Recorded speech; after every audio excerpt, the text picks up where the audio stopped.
So ANET recently released the June 25th balance patch preview, and I kind of wanted to go over it and see how it affects Heal Tempest in PvE.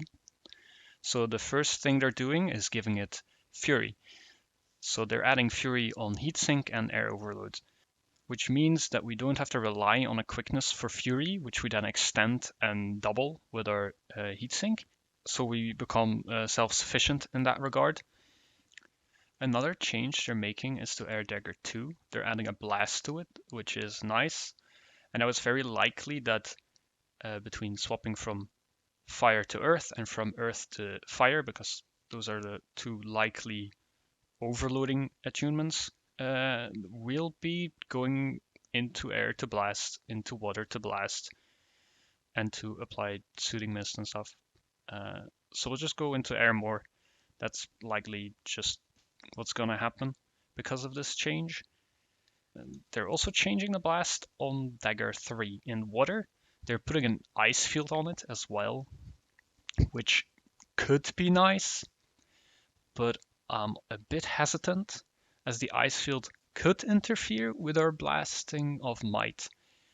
So we might have to compensate by sitting in fire overload a bit longer before heat sinking, but we'll have to see how this actually interacts when we get the update. The next change they made is to Earth trait line. They're adding condition cleanses to Diamond Skin, so whenever you blast a combo field, you will cleanse conditions from an ally.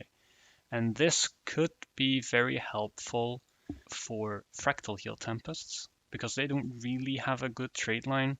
They want a lot of condition cleanses, they want stability, they want a lot of Aegis. So this is definitely a step in the right direction. It will still suffer a bit, but at least it's something. Next up is actually a big change. It's to Hardy Conduit, and they're making the protection from it also apply to allies. This has some huge consequences. So currently we have to Fire Overload and Earth Overload, but this means that we're kind of stuck with these two, right? It's a bit inflexible, but that's going to change. So we don't need Earth Overload anymore. We can just overload anything else. So it's Fire Overload and something. So you might Air Overload for the Fury or Water Overload on Staff, and we'll get to that in a minute. But it's a nice change. It also means that Fire trait line and Air trait line, which had to take Aftershock in the past to cover for protection, they won't have to do that anymore as long as they keep overloading Earth. So you get a free utility out of it, or you take Aftershock and you get to overload Air, for example. But that's probably not a very good use case.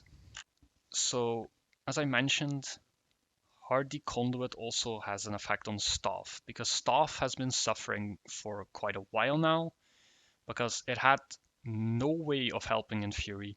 Its might radius was really low. It had really tight protection uptime, and it still couldn't camp water, which is what Staff wants to do.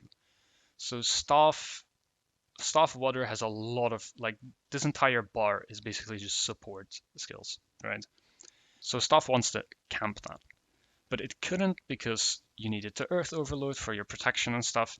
So this change to Hardy Conduit means that we don't have to do that anymore as long as we're running Arcane or Aura Share Earth, which might be something Staff runs.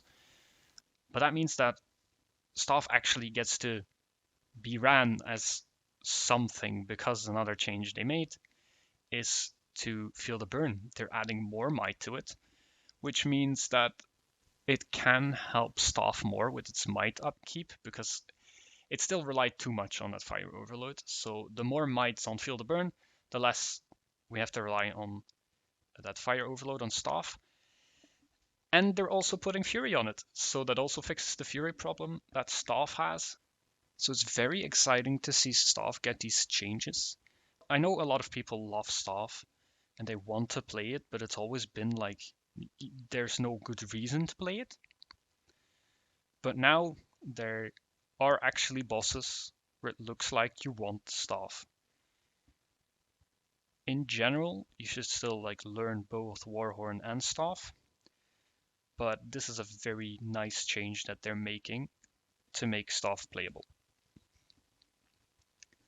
The last change that has quite some impact is that they're adding more CC to staff. So your static field and then your unsteady ground basically required an enemy to walk into them for them to CC, and they're making it so when you place it down, it just applies that CC instantly.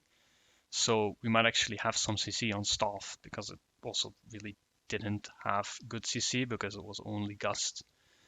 So these were all the changes that they previewed. I hope this can get people excited because staff is finally here as a good pick. And maybe if ANET sees this, they can use it as feedback on their preview as well.